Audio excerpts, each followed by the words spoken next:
Welcome back, folks. It's another great day here on Valiant Renegade. Make sure you hit that like, hit that subscribe, hit that notification bell.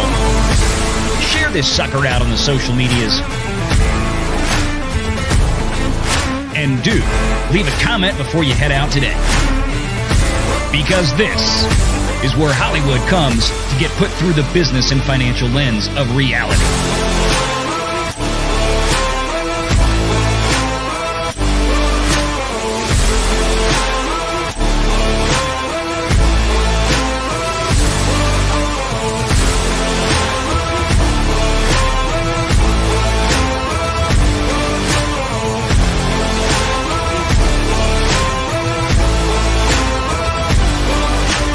It's time. Renegade Online. Well, folks, welcome back to another edition of the Renegade Nation. Good to see the entire Renegade Nation out there as we get kicked off.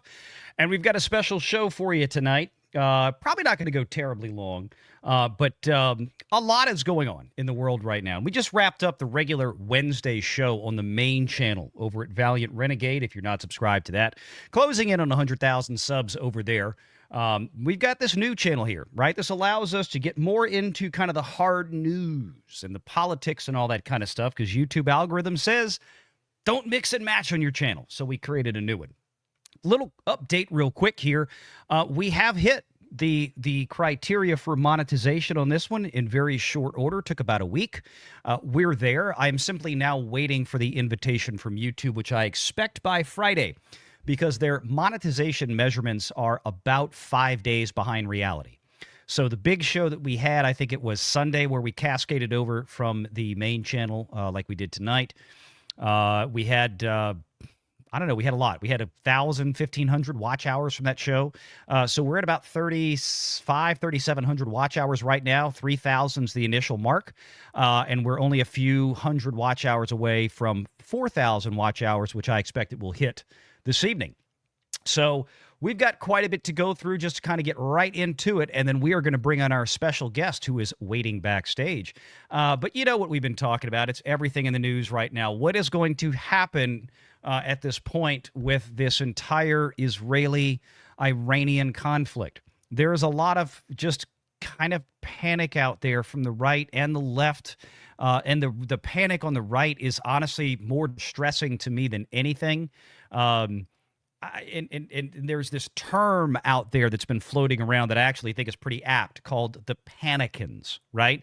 And people are panicking about, you know, we're going to get involved into another war, which nobody wants, including yours truly right here, especially one that doesn't need us to be involved in, right? That's the big thing. But there's people out there that think Trump is going to send us in. Trump promised no new wars. We're not going to get involved in wars we don't have any business in. All that's great. Trump also, of course, promised for years, like many American presidencies before him, that Iran cannot get a nuclear weapon. There's just no way. So some of the things that we got to talk about tonight is some of that dichotomy, right? Where does the middle ground meet between those two things, number one? And number two, what, if any, kind of impact is this actually having on Donald Trump's popularity or his approval rating, as it were? Now, if you believe a lot of the mainstream media, the drive-by media, as the great Rush Limbaugh used to call them, you would think that Donald Trump has been underwater for his entire life in polling data. Of course, that depends on what kind of polls you're looking at, who's making those polls, and how that's coming about. I've learned many, many years ago there's only a few pollsters out there you can really kind of trust. Well, fortunately, we have one of them here with us tonight, who, of course, has been keeping up with the polling data as he does and providing a rather different narrative than a lot of his counterparts out there.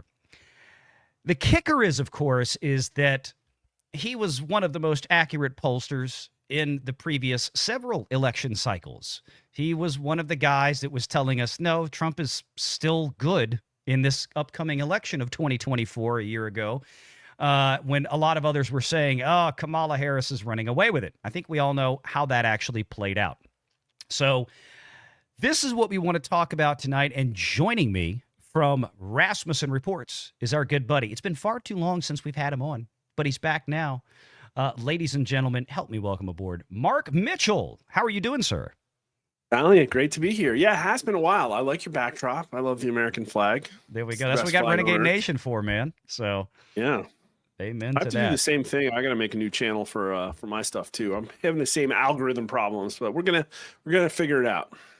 Yeah, YouTube. Look, that's why so many of these guys have multiple channels designed to do different but specific things. And that's the way YouTube likes to play it. So you've got to play the game if you want to turn this into something that is going to be successful in that end. Because we love to talk about this. I'm going to keep loving to talk about this kind of stuff as I have for many decades since I was a teenager and my dad introduced me to all this kind of stuff, news and politics. But it's always better when you've got an audience, because part of the reason that we do this is to try to help people figure stuff out or have conversations with folks so they can understand things better. And that's always been a hallmark here for the Renegade Nation. So, but yeah, like we were talking about before I brought you in, you've been running some polling data that seems to run afoul of some of your friends out there. Imagine that. Imagine that. But, we have all of this news coming out. I just had the homepage of Fox News up a minute ago because it's just easy to show just something. And Israel faces challenge at Iran's most protected nuclear site as U.S. holds a key weapon. And this is one of the big sticking points, right? Because, Israel has been able to accomplish a lot on its own in terms of their goals here with Iran is to prevent them from being able to project any type of threat capacity beyond their borders, specifically at them. There's another debate about whether or not Iran is a threat to the U.S., legitimately or otherwise. I get that. There are people out there that don't think Iran is a quote-unquote U.S. problem at all. There are people that do. So that has played into a lot of this, and there seems to be a lot of concern. Well, Trump is going to kill his base. MAGA is going to break apart. It's going to cost the midterms. It's going to screw up 2028. Trump hasn't done anything yet. He's not engaged. There are no American troops that I'm aware of that are in Iran. There's no plans to send any there right now. And it's kind of weird because we get this thing where people say, well, we shouldn't be involved in all of these Middle East issues. And then in the same breath say that, well, Trump should stop Benjamin Netanyahu from doing what he's doing. Well, it's like, which is it? Do you want us to be involved or do you not want us to be involved? I don't get it. It's gotten frustrating. Then you had this whole Tucker Carlson thing, Ted Cruz, and all that mess. Oh, that Ted Cruz stuff is incredible. It's just what I don't understand is, and what I didn't like, and I made my opinion known online. I'm like, look, this notion that, Ted Cruz didn't know what the exact population of Iran was, and in addition to, it wasn't just that by itself. It was the fact that Tucker then used that clip specifically to promote people watching the interview as this wild gotcha moment, which I thought was like, come on, really? Yeah. And of course, all the great memes have come out. Yeah. So there's part of it where it's a big mess. Well, we can get into it, but I mean, the polling is surprising, and we can talk about that. But this is not. I mean, I guess the top line here is that I don't think this is going to hurt Trump at all. That was going to be one of my questions. And I want to say this isn't going to hurt Trump. And this was my thought process as well.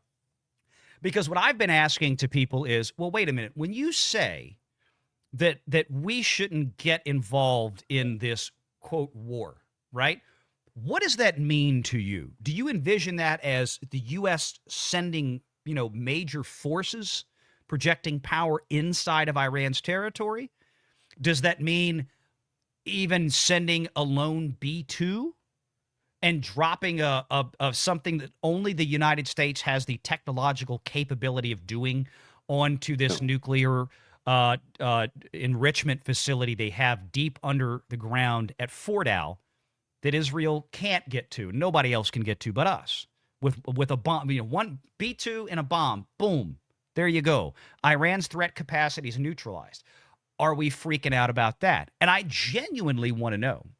But so you just said something to that effect. So when you say this is not going to have any impact on Trump. What specifically Nope. are you referring to? Well, okay, a whole lot of things. This is tough to unpack, but I would Mhm. say that the main thing we're seeing here is this new paradigm where conservatives are run amok on Twitter. And the thing you got to remember in this whole thing is that although the conversation is important, Twitter does not equal the real world. It just absolutely doesn't. Like, for instance, everybody was screaming at Pam Bondi about the Epstein files. Well, we went out and polled her favorability rating, and she only got a 6% strong disapprove among Republicans. So that's the thing. It's like it does not reflect. And I think what it is a discussion where the MAGA core, the core conservatives, figure out where they stand on something. That's what a dialogue is. You share information, decide on what you think the fact is, and hopefully find some agreement or common ground. It happened in December. There was a big conversation about H-1Bs. Elon lost that conversation, and Twitter won. And this is really new because I think the conservatives were doing this in echo chambers in 2015, 16, 2020, and what I the same thing were happening. People were looking at what Trump was doing, deciding what it meant, coming up with what they thought about it, and proceeding. And some of that was percolating out into public opinion. The public opinion on this is that nobody wants Iran to get a nuke. It's like an 85% position almost. And 57% supported a U.S. strike on Iran. And so we have polling now that it's not fully out yet, but it looks like people are against boots on the ground. Ultimately, what it comes down to is that Trump has earned his support. His favorability is still high. It's like +5 right now. And I don't think that that's going to go away. I think people expect Trump to be chaotic. But I think there's an important decision-making process going on within MAGA.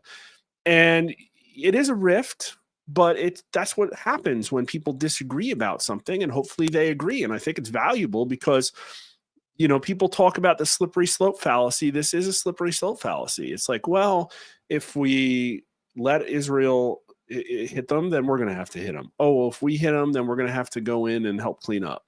Oh, if we have to go help clean up, then there's going to be boots on the ground, then U.S. service members are going to blah, blah, blah. And the thing about slippery slopes is often they are slippery.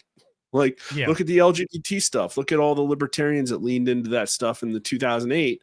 And now you got teachers sneaking around behind parents' back to trans the kids at 13. So it was a slippery slope, and the people saying it would be were correct. And I think people back in 2003, I was on the wrong side of that one. Janine Garofalo and Sean Penn were like pretty much right about Halliburton and all that other stuff, right? So I don't know. I think what will happen is that Trump's smart enough to thread the needle here, bomb the things we need to bomb, probably come out and say, yep, we took out their nuclear capacity, and we'll have a huge public opinion pickup because of that. And it'll probably help him. And again, I don't poll like you do, clearly, right? But kind of that's been my gut instinct. And let me pull up one good example. And I'm going to preface this with something.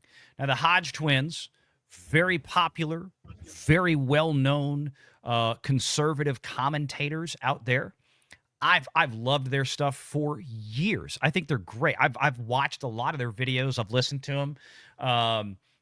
This is one of these things where I love them to death, and we kind of agree to disagree on this one. But I have a lot of respect for the Hodge twins.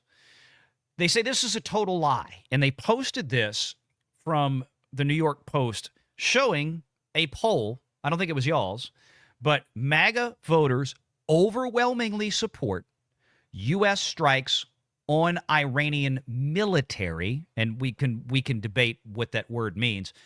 We don't know if it's just the Fort Owl thing or whatever. Poll shows, and if you click into it, and I'm wondering, I don't know if you've seen this one, but this may or may not align with what you've got here. Looks like the JL partners. JL partners, yeah, they're all right. Probably close to what I have.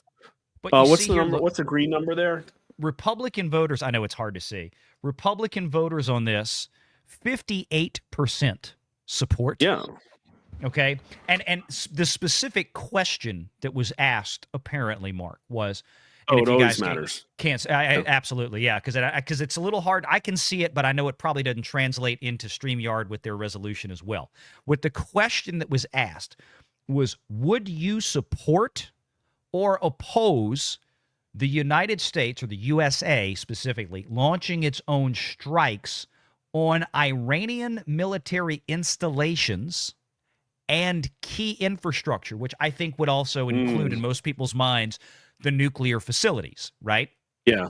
58% support, 25% oppose, and 17% neutral or unsure. Now, this is specifically Republican voters. So, and I don't think it gives any deference here to whether these are likely voters, registered voters. This could be adults for all I know, but it does say Republican voters. So let's assume that it's registered. At least, I was going to say, let's assume at least it's registered voters. And again, for the people that don't understand, that does make a difference. Whether when you're polling, if you poll adults versus registered versus likely voters, you can get starkly different results. But the likely voters poll, Mark, that's the cat's meow, right? That's the one you really want. That's what we like. It's, it comes down to, depending on the candidate, depending on the political context, sometimes they're a little different. I don't think they're that far off right now.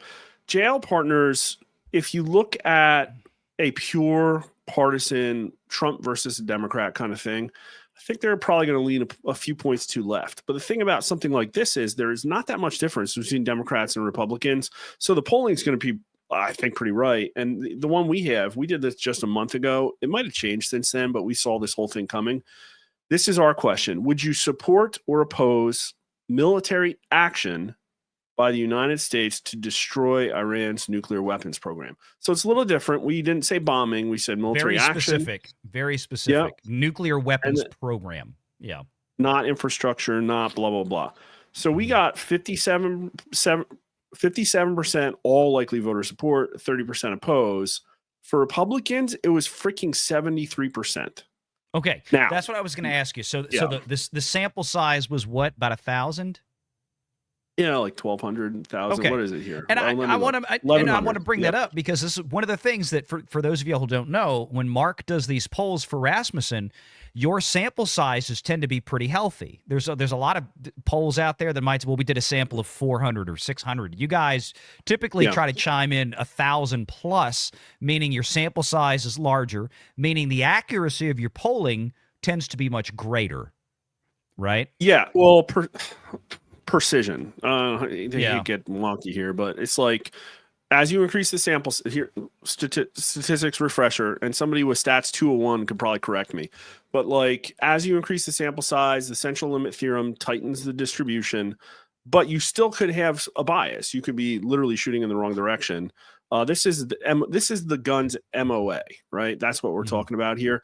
So in this situation, I think there's diminishing returns. Like you see, Morning Consult will have 5, 6, 7, 8,000 size samples. Diminishing returns after 1,500. I would rather poll twice than have 1,13 or 3,000 person poll. But under 1,000 is kind of questionable on a national basis because you're getting up to a 4% margin of error. But like again, two separate pollsters have pretty similar results. And it isn't just a Republican thing. It's actually specifically a Donald Trump voter thing. 75% of people. And maybe my Republicans skew older than JL Partners because they're using but they're close. And so when the Hodge twins say that, they're like wrong. Now, are they saying, well, maybe MAGA influencers are against it? Yeah, like probably that's the rift. But ultimately, I think people trust Trump and are going to support what he's going to do, and he's going to do the right thing, and this will probably blow over. Yeah, I agree. And I want to talk specifically about that because I think that's an excellent point. I think that's dead on. Even if we do wind up dropping a one bomb, 2 bombs, or whatever it takes to hit that one specific site in Fordow, because Trump has let Israel do their thing, and they've been able to neutralize virtually most of all of Iran's long-range threat capacity, right? All those missile launch vehicles, they might have a few thousand missiles still in storage somewhere, but it seems like all the vehicles that they need to launch them have mostly, if not all, been destroyed at this point. So those are no longer a threat. They can't send them from western Iran over the desert 1,000 miles into Israel anymore like they could, because they sent in 100 missiles the first night, and then it was 80, and then 50, and then the last salvo I saw they sent was 2. So obviously the launch vehicles have been wrecked. So you have to start asking yourself, what, if anything, would the U.S. really need to do at this point? Because now Trump has already got Iran in a very untenable position to where there's not a lot, you don't hold any cards anymore as far as negotiation. And we get this news that Iran is now going to fly, or some delegation from Iran is now going to fly in to Washington, D.C. Like, they ain't going to meet in the Middle East anymore. Yeah, it's I thought Trump himself said something about that earlier today. That they now want to come to D.C. Like, they're going to come over to where Trump is. Trump's not going to send a team to meet you. Y'all coming to me, because the cards are obviously on one side of this table. Just as kind of a quick reference before, he's probably holding back Israel to some extent too. I think is probably part of what's going on, and it may well be. And one of those things looked to be where there was talk about the Ayatollah, whether he was going to be specifically targeted. And people want Trump to come out and say, we're not going to do it, or we're not going to do this, or we're not going to do that. The problem is that even if Trump is not going to do anything like that, he's not going to come out and say it, because why would you want to give away that piece of leverage at a moment like this? You want the enemy to think that you're going to do anything you want to do, even if you have no intention of doing it. That's how this game works, right? But back to the polling real quick, Mark. This is from Fox News. They had their own polling data, I guess. They have a Republican pollster, Darren Shaw, who runs the Fox News poll, along with Democrat Chris Anderson. Right. The poll, but look at this. Majorities of Democrats, 69%, Republicans, 82%, and independents, 62%, all agree that Iran actually poses a real risk, and that the numbers are up since 2019, going up in the last 6 years by 12, 17, and 4 points, respectively. Democrat, Republican, Independent. The latest Fox survey released Wednesday, today, says that Trump urged for Iran's unconditional surrender also finds voters split on Israel's decision to launch military strikes. Nearly half approve of the strikes, 49%, while slightly fewer, 46%, disapprove. Republicans, 73%, are more than twice as likely as Democrats, 32%, and independents, 32%, to approve of the strikes by Israel. So, again, just trying to throw out some different data. There's some differences there. I have a half of Democrats approving of U.S. strikes. But once you throw that word Israel in there, then you're going to lose Democrat numbers. That's what I was going to ask. They see that. And it's all about, and this is what I want people to understand. You're getting a first-rate lesson right now in how it matters how the question is posed, right? It matters incredibly how a question is posed to a respondent to one of these polls. Because what happens is they might ask a question. They could ask the same question one of 5 different ways, change a single word, and you might get 5 different answers from the same person. So it really depends specifically on the question that's being asked, exactly as it's being asked, to be able to put any kind of faith in what the numbers are that you're reading. You need to know what was asked, because you out there in the audience might change your answer depending on, like Mark said, whether you have the word Israel in the question or you don't. It might change the answer radically. So, well, what you're seeing too is like kind of a problem, a cognitive dissonance problem with the left, because we asked a question, how concerned are you Iran's going to get a nuke? And Republicans and Democrats equally say they're concerned, over 80%. Wow. So then the question you just showed was whether Democrats support a strike by Israel. I think it was to take out the nukes, right? Only 32% of Democrats approve. So they hate the bomb. They don't want it to happen. Yeah. Right. I don't have the specific question, but they say strike. Yeah. Yeah. That's what they say, though. Maria also finds voters split. They don't have the question here. It actually might be, this might be a link to the poll itself, but it does Israel's say decision to launch military strikes against Iran's nuclear programs. Specifically, so they hate the bombs. Programs. But they don't want Israel to strike Iran because they don't like the word Israel in the question. That's really what it is. It's sick. So what you're saying is you would see this as, had they asked the same question, but instead of putting Israel in it, had just said, would you support the destruction of Iran's nuclear program, just without the word Israel in Yeah. it? You think this answer, what their polling would have gotten very different data?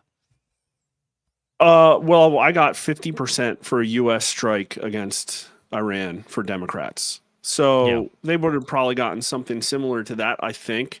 But we're Mm-hmm. also in a weird situation, too, where I think the reason this happens isn't necessarily because Democrats are anti war. It's because there hasn't been as much gaslighting around this as there was around Ukraine and Russia.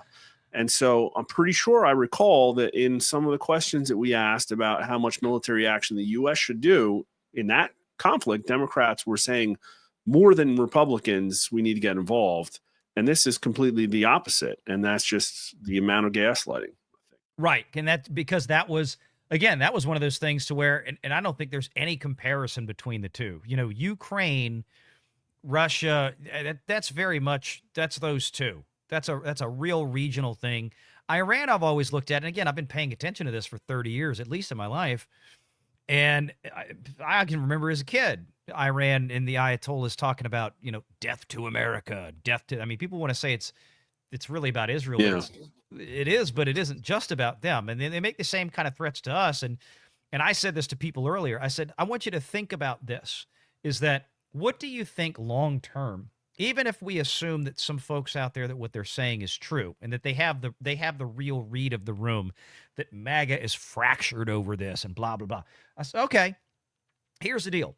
What would be worse is that, we drop a bomb on Fort Howe and take out that nuclear bunker, and that enrichment facility that, according to intelligence that's being reported, is past the 60% mark, which going from 60 to 90 is a pretty quick trip. It takes a long time to get up to 60, but then from that point, it accelerates exponentially. Would you rather have Trump be the guy sitting in the White House behind the Resolute desk when the Ayatollah comes on television and says, we have the bomb? Because no president wants to be that president, that happens under their watch. No, none of There's them. so much we'll never know. To me, it's like, well, there's this aspect of Schrodinger's bomb, which is like Iran simultaneously has one and yet will also never have one. Then you have the whole aspect of that, hey, Obama was supposed to have fixed this issue. And I do think what we'll see is probably Trump show him up. But look at Ukraine and Russia. There's a slippery slope there. Slippery slope there is that we've been pushing NATO east into a Eurasian empire building exercise, brushing up against Russia, poking the bear, and then complete corruption playground in Ukraine. And we poked too hard, and that's the situation. And you can tell everybody in Washington, D.C. really wants to fight that war really, really bad. And here, I don't know what the details are. I don't know if they have enough enriched uranium. I don't know if it's going to be 12 months till they have a bomb. But what I can see is enough things where it's like, well, somebody should just be asking questions before because I know how DC works. And they're going to say, oh, well, we're not going to do nation building. But then the TV is going to show lots of images of poor, starving children in Iran due to the civil unrest or something, right? And then there's going to be unanimous calls by congressmen and senators in Washington, D.C. that we have to approve more aid, or that Israel's running out of bombs and we need to bomb more buildings and we got to send more over there. And again, maybe that won't happen. I think it's just reasonable, after everything America's been through, to just not selectively ignore those questions in this case. And that, to me, is what Tucker and Steve Bannon and all these other people are pushing back on. It's not necessarily whether Trump's going to do the right or wrong thing.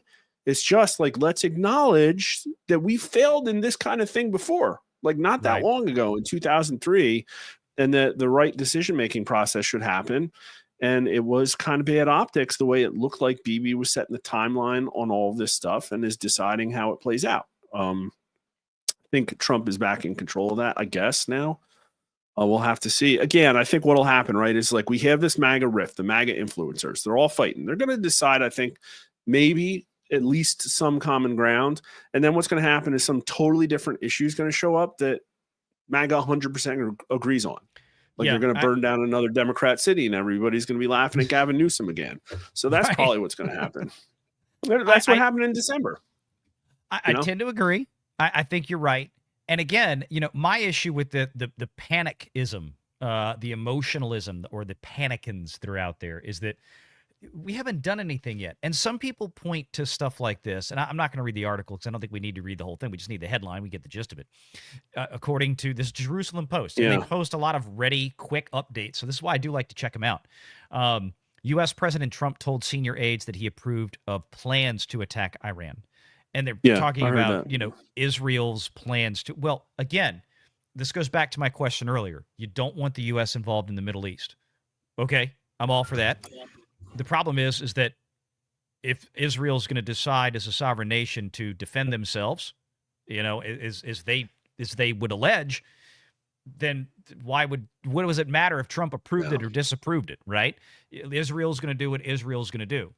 Because if you think that President Trump should be sitting there telling Netanyahu what to do, then you're saying that you want the U.S. involved in it, because you can't have it both ways in my mind. But like you said about MAGA, that they're going to move on to something else. What's been frustrating with this is that I dealt with this for several weeks, if not months, when the whole tariffs thing started, Mark. And I feel like I'm going through this again. And a lot of people in the audience, and you know what I do. I mean, I've spent 20 years as a financial planner, managing clients' money. And one of the things, when all this started, the market, what happened? It went bananas. It dropped 20% in a matter of a couple of 2 or 3 weeks, I think it was, between maybe mid-March and April 8th, 9th, something like that. 20 points shed from the NASDAQ or more than that on the NASDAQ and the S&P and the Dow. And I'm telling everybody, look, do you really think that Donald Trump wants to live in a new world where we've got 140% tariff on Chinese goods? Do you really think that Donald Trump wants to have 50%, 60% tariffs on all these other countries? No, but he's not going to tell them that. Baby. Yeah, that's it. It's like he's not going to tell them that. So he slaps them on there. He gets people to the table because he wants people to other countries, when I say people, to renegotiate the terms of the deal so that we can get a better. We just had a really good trade deal together, or put together with the UK, that was announced a couple of days ago. Their tariffs are going to drop down. I think they're going to be like 2% or something like this. There's going to be a 10% tariffs on goods coming in from the UK now. They've agreed, I think, to buy more U.S. products and stuff. They're opening up lanes of additional trade, additional sources of sales and revenues for American companies and American workers, which is great. We want to see more of that. And so I'm looking at this Iran situation now, and I'm going, you guys are listening to what Trump is saying, but you're forgetting how Trump works. You're forgetting how Trump thinks. No, Donald Trump is not going to come out and take off the table the possibility that the U.S. could jump in here. Donald Trump is not going to publicly take off the table, Bibi wants to put a hit out on you, Ayatollah. Okay. Again, if you're going to get what you want out of this negotiation, okay, Iran's out there Israel's doing their thing. Iran is now in a much crappier position than they were a few weeks ago in terms of, and remember, Trump is, there's a video out there on X, somebody clipped it all to, it was like 16 minutes long, of the last 10 years of Trump saying Iran can't have a nuke. Iran will never have a nuke. We will not let Iran get a nuke. And people are worried about, Trump said he doesn't want to, get the U.S. involved in any unnecessary wars. And again, 1,000% agree. But at the same time, you've got to square that up with what he's also said was no nukes for Iran. And he's only the latest in a long line of U.S. presidents that have made that statement. So you've got to find a middle ground there, and then you've got to take a chill pill here and realize, he's not done anything yet. And I don't see any possibility at this point where because Israel's not even going to send in people. You know how hard it is? The terrain to cross into Iran to get ground troops in there is nearly freaking impossible. Why would you even need to send any in at this point? If you've neutralized their nuclear facilities, if you've neutralized their threat capacity to lob missiles 1,000 miles across the desert at you in Israel, okay, Iran can go back to screaming about death to America and death to Israel all they want for the next 20 years because we've set them back 20 years. You know? Yeah, I think Done. this is the one reason I think that Tucker Carlson's question to Ted Cruz really mattered. The one about population. Okay. And did I expect him to like get it exactly right? Like this whole what is Aleppo thing? No, I don't think that he should have gotten 100% right, but he should have ballpark understood the impact, because when you look at the population of Russia versus Ukraine, believe it or not, it's a little less than a 4x gap. And so Ukraine is outmanned. Obviously, Russia has a strong military, but it's only about 4x. Iran to Israel is about 10x. And so that's the problem, is that if you cut the head off the snake and you can't control what leads it, right? And the terrain's bad, but you have a situation where maybe they don't all support the Ayatollah, maybe blah, blah, blah, maybe, but there's almost 100 million people there, and Israel's a really small country with not a massive military. And so when you see these things, like it's a different situation. And for a senator to not understand that it's different. Here's what I think. I think there's three parts of this conversation that are causing friction. I think you have, and like 100% agree with you. I think Trump's an intuitive leader. He thinks like a military commander. He makes a decision based on limited and imperfect data, and he will change on a dime if he gets new information. That's what he does. And I think it's great. I think he's playing art of the deal as well. If I had any advice, it would be try to add a little message discipline to it. Could have prevented maybe a little bit of stuff that happened in April. But so I think the three things is you see people who are projecting onto Trump what they think he should do, and you're not the president, dude, so sorry. Then you have people, and then you have what you call the panicans. I haven't heard that word much, but I kind of feel like it maybe the last couple of days. I don't know who's using it, but if I saw panicans out there, I think it's probably the DeSantis type concern trolls, which are like, oh, finally this time Trump has proved that he's not 100% conservative, and it's like, nobody cares, dude, get out of here. And then the third is, I think, where like Steve Bannon and Tucker fall in, which they're not attacking Trump, although I understand that Tucker called up and apologized because maybe he said some stuff that he shouldn't have. I don't know. But they're attacking. Things have gotten heated, I guess. Yeah, but they're attacking the people whose masks have slipped. Mark Levin's and the Lindsey Grahams of this world. And I can tell you, I don't live in D.C. I don't spend a lot of time there. I made a trip down there a little over 2 weeks ago to try and figure out, if you walk around the halls of Congress, you can instinctively feel in your bones exactly what is happening here. This isn't like, obviously there's some blackmail. Obviously, some of these people are being bribed. Obviously, right? That's never happened in the Beltway. Why? Whatever you talking about. But I think in general, they are individual representatives representing people in their state who live in a complete vacuum, and the only people that roam the halls of Congress are lobbyists. And it really is what you think it is, which is, hey, we'll back your campaign, nod, nod, wink, wink. And that's a problem, because there are a lot of military industrial complex companies. There are some foreign countries who have, and it does not take a lot of money to buy a senator. It just does not. And so that's my problem with it, which when I'm a pollster. And so, again, I don't think Trump and Bannon should be out there, or Tucker and Bannon should be out there attacking Trump. I don't really think they are. But somebody should be saying, why are people not being represented? And there should be hard questions for the voter. And that's the problem. Is it across the board? What did you see on Twitter? Oh, bombs away. Oh, game on. Oh, this is so great. Iranians are dying, with like saliva, spittle flying from Randy Fine and Lindsey Graham's mouth. And that's freaking gross. It's wrong and it's gross. They don't do that about cutting the budget. They don't do that about trying to make sure Social Security, Medicaid are there for future generations. It's only when the bombs fly and these people come out. That's the problem. Yeah, and look, and maybe I overreacted, to Tucker's thing with Ted Cruz, and I think you have some valid points there. But like I said, my what irritated me was that like that clip was pulled in the middle of all this crap going on social media. That clip was pulled to use as this gotcha question, and I'm like, you know what ticks me off is, guys, I think we're all ultimately on the same side here. Maybe there's some differences. Maybe there's some things that can be made to understand.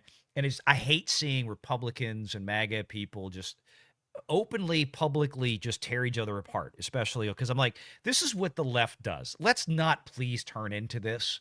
Yeah. But the idea that this was some kind of gotcha question to say that, well, and this is what I did. The way it came across to me is that everything that Ted Cruz now says or has an opinion on this is wrong because he doesn't know the population of Iran. I'm like, dude, come on, please, come on. I don't agree with him necessarily on everything, but he has some good points in there. Do I want the U.S. involved in a regime change? That's a weird question because there's like you said, it's so multifaceted. What does that even mean, right? And what one person's idea of what that means is not the same as another person's. Do I want to have the U.S. troops sitting over there for the next 5, 10, 15, 20 years, having to babysit a volatile country like we have in the past, in the last 20 years, 25 years in other Middle Eastern countries? Hell no. Yeah. What I were think our we all last can agree regime on that. changes Yeah. even, too? It was like 2014 in Ukraine, 2006 in Libya. These things don't have a habit of going well. No. Well, the last time that we have successfully engaged in combat, effected a regime change, and then stayed there for nearly 80 years since was World War II, Japan and Germany. We're still there. Yeah. We still have bases over there, some of the biggest foreign U.S. bases everywhere. We have great relationships with those countries now, all socialist joking aside for Germany. But I mean, Ramstein Air Force Base in Germany is big. I mean, that is a huge piece of United States property that we held on to after we took the Nazis out. That was the only piece of property over there in Western Europe that I think we held on to. But that's it. I just don't like. I wrestle with this so much because I like democracy. I think it's the best system we have. I don't think it's perfect. And I question. It's like, okay, well, the rest of the world, like, do they have a right to figure that out for themselves? Do they have a right to do whatever works for them from a governance perspective? Yeah. And maybe they do, and we should leave them alone and care about our own situation. Because I don't think we're very well adjusted right now in that we should be intervening really with anybody. But then it's like, okay, well, they have said they're going to kill us if they get a nuke. So maybe that's the other end of the spectrum, which is like, okay, finally for that, we have to step up. But then it's like, okay, well, like in 1939, you know what I mean? Like, at what point did the United States, as an independent country, have a moral authority to stop Adolf Hitler? Mm-hmm. And quite frankly, I think the answer is when Congress declared war, and not before that. And that's tough. But he wasn't a threat to us. And it was a humanitarian crisis. It doesn't mean we shouldn't have done anything. But I don't think it means that we should have been flying air wings over Berlin trying to blow up his bunker in 1933. Right. So that's right. No, you're right. But remember, what got us in wasn't Hitler. It was the other side. It was Japan. Yeah. All right. And we, and this is kind of part of the discussion that, again, it may be right or wrong in 2025, but it needs to be brought up because I'm a big fan of history is something that tends to repeat itself if we're not careful. And, what brought that about was this sense of no foreign engagement, no foreign entanglement, extreme isolationism. And I guess I say it out of caution. I'm not trying to say that anybody out there feels that way now, even the ones that are hardcore, no new wars, no war, no war. I get it. But there's a fine line you got to walk. And this is why I think America has kept up its projected power throughout the world peacefully with the bases that we have out in the Pacific, places like Diego Garcia, places like Okinawa. We're still around Japan, with Ramstein in Germany. We're still out there peacefully, right? We're not there launching attacks into the surrounding countries, but we're still there. And it was because, when you get that isolationist it's somebody else's problem. They're screaming death to America, but they can't really reach us over here. My concern it comes is down to always the incentives. having another, That's the problem. Exactly. Yeah. Go ahead. Well, only 30% trust the federal government. And so whether it's a just war or not, the problem is that wars tend to suck, right? And so if Yeah. you're engaging in one and everybody's going to question all the motives, like this, let's not forget what happened during COVID and what our government did to us. And so that would be the same government committing our sons and daughters to an engagement where a lot of them would die. And I'm just saying, like, I don't personally think that we're capable of doing a good job in that kind of environment, and that maybe there's a future where we're better and we should be over there spreading democracy because we figured out our issues. And I'll tell you, like, I don't see them being figured out.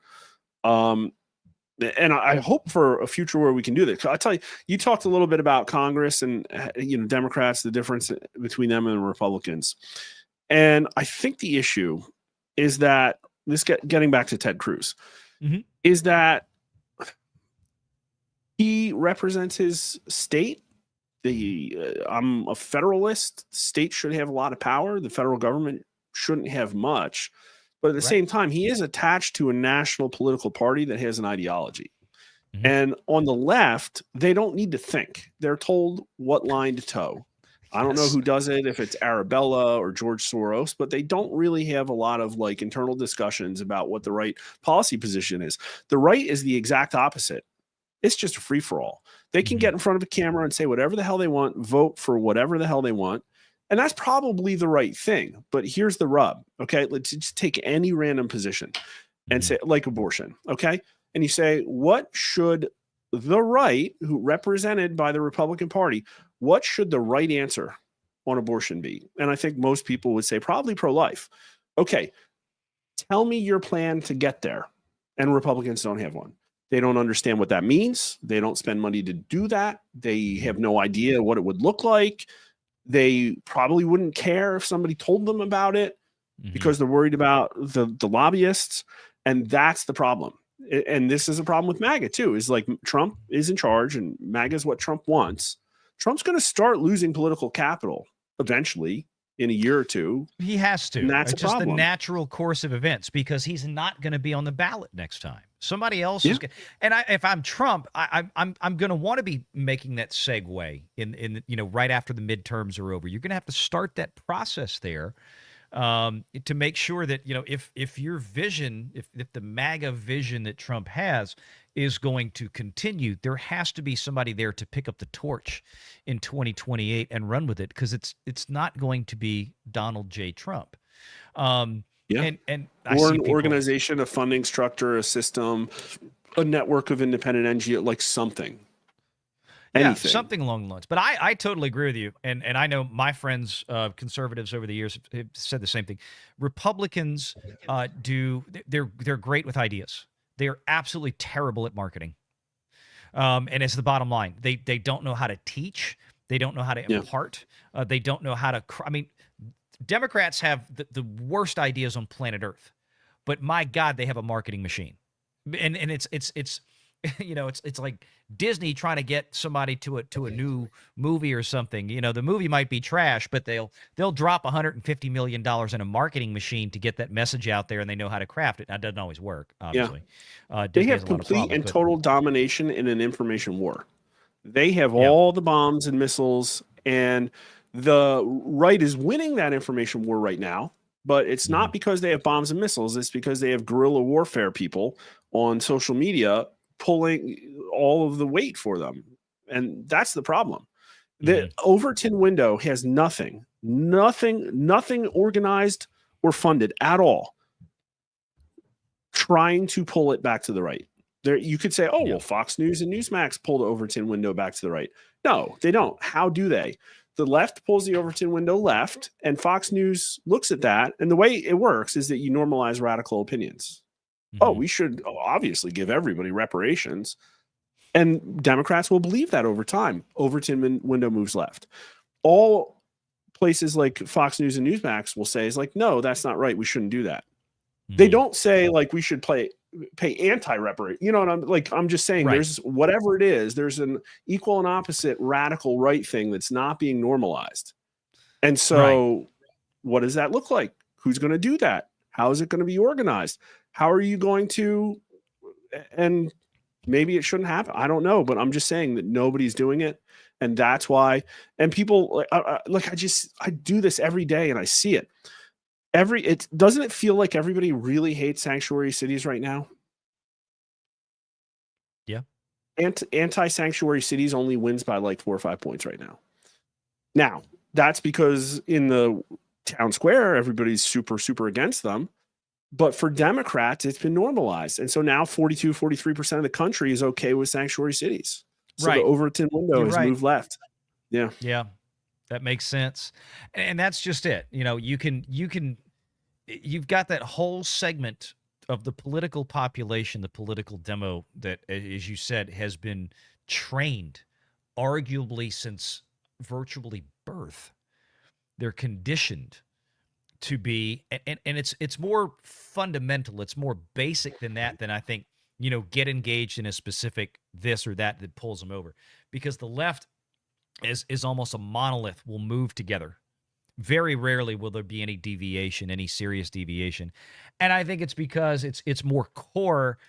And when you look at the people on that side, they tend to be more insecure. They tend to be less successful. They tend to be more easily manipulated. And it's kind of set up to where from a very early age that you need to be dependent on the government. I mean, we've made comments before on this channel, and not that this channel is that old, but I've said this online many times. I said, like, for example, liberal women, like we joke about, the liberal white woman is probably the worst thing that has ever happened. Because of the they voting crave record. validation and social cohesion. That's the problem. That's it. And then what I've always said about it, the problem that has always made me laugh with the, kind of that modern era feminist, is that they have for years rallied against the patriarchy, and we don't need no man and all this kind of stuff. Yet that same group, that same demographic will go into a voting booth and they will vote for every single government welfare program that used to be provided to them by a husband or a man. That's so right. They don't want a man anymore, but they want the government. They want the taxpayers, which are largely funded by, guess what, men. They want the government to provide them with now health care, provide them with sustenance, provide them with Uncle Sam's their sugar daddy. It's like all they have done. It's like, we don't need no man. We just need the government. So it's like it's ridiculous. But again, that's my point, is that monolithic mindset comes from that decades, a couple of generations at least, of that thought process. And then, of course, I think that's go off into a wild problem. tangent, but the feminization of men and everything else and all this over time. Feminization of logic is one of the big ones. But you're right. This is the mega trend. Like, this is the one that we haven't really addressed, because in the numbers, the biggest rift is between 18 to 39-year-old men, or 30 to 39-year-old men and women, people who should be parenting, forming families. They're almost 35 points apart on Trump approval. 35 points apart, the biggest rift. And so how are we subsisting? How are we procreating and creating healthy families? And, don't even get me started on mental health. That's not very good either.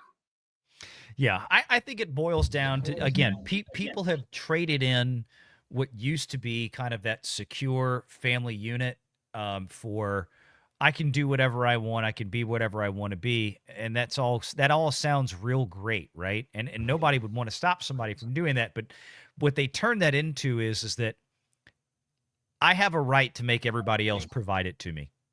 And that's the line they crossed over. And that's that mindset on the left, where they move like a monolith. All the Democrats have to do is position it to where you have a right. That's always their magical phrase that starts everything. You have a right. We have a right. And then they rattle off something that's absolutely clearly in no way ever been enumerated as a right anywhere. But you have a right to health care. Do you? I mean, you have a right to go out and pursue it, but to say that somebody has a right to it means that you have to be provided it at somebody else's expense, or you have to force a doctor into conscripted servitude. I mean, there's a word for that, like slavery. Yeah. And that's what all it's like. Well, no. You have a You got to admire it in a certain aspect of how good they are at. Right. It's the pursuit of happiness, not happiness. Right. Yeah. The Constitution doesn't guarantee you happiness. It guarantees your right to pursue it, to go after what you want. Women are told they can have everything, though, Valiant. That's the thing. Yeah. I mean, I'd love to say that I have a right to health care, right? Because that means that I don't have to spend. I mean, if you're like me, if you're a small business owner and you have to buy an individual plan, right? And you can't pick up a group plan, because the group plans are actually now cheaper than a lot of the individual plans, believe it or not. I mean, I'd like that right. Somebody hand it to me for free. Oh, well, Valiant, then you want government health care. No, because then I'll pay even more for it. It's like then they're going to tax me. They're going to take my money and turn around to give me a benefit that's going to be inferior to a private product. Now, I don't want to go down there. It drives me nuts, because I've been a financial planner for 20 years. I've been a licensed insurance agent for 20 years. I write like Blue Cross group health plans as part of what I do, although it's a small portion of what I do. And I've seen what's happened over the years. It's ridiculous. If our republic implodes, this is the reason this is important. If our republic implodes, it will be because of healthcare. And the reason is, I went back and did the math. LBJ made all those promises to people, and back at the time, it was a pretty small percent of GDP. I had Grok calculate this stuff. If they had taken the 1970 number, Medicare and Medicaid, and fixed Medicare and Medicaid at the percent of GDP, it was in 1970, our total public debt would be 11 trillion, not 37 trillion right now. I believe it. That's interesting. So, I believe your numbers. I don't have any reason to question them, because it sounds feasible. Look, I talked about this the other night. I brought up the fact that, that I think still to this day, I don't remember how long it's been since the UK instituted their nationalized socialist medical care over there. It's been a long time, but I think I remember a figure, this might have been about 10 years ago, something like 50 to 70% of all time in Parliament spent negotiating is on that socialist healthcare system. Like, it's consumed everything over there because it's such a disaster. It's like a crony capitalism trap, basically. You know what I mean? Like, if our healthcare really was a bunch of functional medicine doctors focused on outcomes with some kind of cost limitations, we would probably save $1 trillion a year. That's not what it is, though. It's like, here's your CPAP, here's your Ozempic, here's your therapist, here's all your healthcare meds, here's your statin, here's all of it. When you don't have to be responsible for yourself anymore, then the cost of everything will absolutely skyrocket. And I mean, when government did that years ago, I mean, you could go watch the average cost of health insurance and healthcare. Like, if you went to a doctor's office, it wasn't but 50 years ago, most everybody, not even 50 years ago, oh, you needed a doctor, you had a cold, you'd walk in the office and you'd pay money.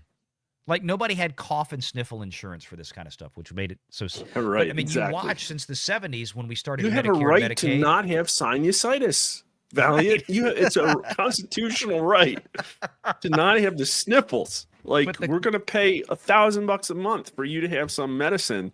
It's the most ridiculous thing. It is. Hey, I got to start my stream soon. Yeah. Yeah. I've already got the redirect set up, so we're going to wind it down here. We're going to send everybody right over to Rasmussen Reports. And what are you discussing this evening, Mark? The same stuff, but I'll have a lot more polls. There you go. If you're interested in the numbers, but this is a good conversation. We could riff for hours about this stuff. So we could. Well, I'm gonna head over and watch what you got. I'll be around, so I'm gonna send the audience your way in just a few minutes, man. Appreciate it, Mark Mitchell from Rasmussen. We're gonna send you over to his channel in just a couple of minutes. Thank you, Mark. This is cool. I want to be here with your flag whenever. Yeah. Yeah, and I was gonna say, I'm gonna let you go and let you get the stream rolling. So that way you're off and running by the time I send everybody. Yeah, I got a big long timer like you too. So all right. How long will it be before you start? 5. 5 minutes? Yeah, 5 minutes countdown, and then we're off to the races. So okay. All right. We'll see you in a few minutes. Later. All right. Take care. Mark Mitchell from Rasmussen. Love having him on. I see you, Jonas. I just looked over. Hang on. I got to get my other window up because I can't do it from StreamYard. I'm glad you're here. Hold on, dude. Where are you? Oh, I got to get. Oh, this window is driving me nuts. Why is it not picking? Hit the hamburger. There we go. Add as moderator. There you go.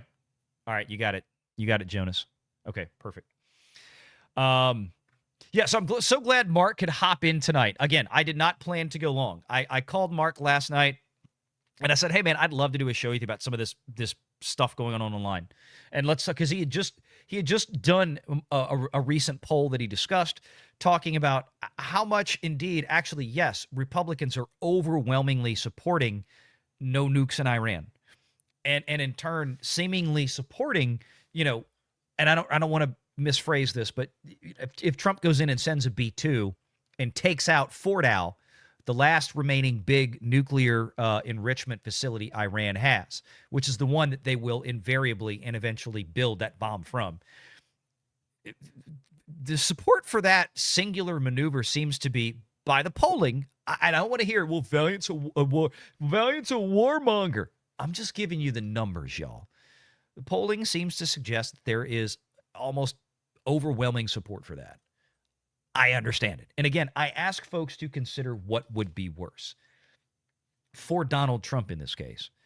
To do that and have a few folks out there on the MAGA side that get upset that he engaged in this, or to potentially be the president that's sitting behind the Resolute desk when Iran comes out and announces that they have successfully enriched to 90% and they've made a bomb. Because that's what they've been wanting to do for decades. Oh, but Valiant, they've been talking about it since the 90s. And I know that. It takes a long time to get to that point, especially when you're a country like Iran. But they're going to eventually get there. Trump drew the red line. We all criticized Obama and Biden when red lines were drawn and they were allowed to be violated repeatedly. We all made fun of them for that. And specifically in the case with Iran. Well, the same red line was drawn, and it's been crossed again and again. So what do you want Trump to do? Again, I'm asking y'all, what would you want Trump to do? But the bottom line is this. We don't know what Trump is going to do yet. Only Donald Trump knows that. And the only person whose actions matter right now are Donald Trump's. It doesn't matter what Ted Cruz says, does, knows, doesn't know about Iran's population. It doesn't matter what Lindsey frickin' high heel shoes Graham says about. I don't care. They can run their mouths all they want. They are not the commander in chief. Period. All that matters to me is what Trump says and does. That's it. I have no idea what the population of Cancun is. That means I have to sign off now. All right. I'm going to leave this up for a little bit. Well, I'll probably leave this up. I mean, I was thinking what I would do with this is that we would, when we close this, we'll lock the stream and then I might reload it as a video because it's going to be the same thing. You might not see this for a couple hours, but I might try to do it instantly. But I'm going to reload this as a video on the channel because YouTube does treat that differently. I think, given where we are right now, what I'm seeing backstage here, we should be over 4,000 watch hours easily tonight with this. The problem with YouTube is that it's, again, monetization is 5 days behind reality. Thank you, Mr. Beal. I could have asked Nina Infinity. I think Nina still lives around Cancun or in Cancun, if not mistaken. So let's see. Let's see. I'm trying to make sure I've got.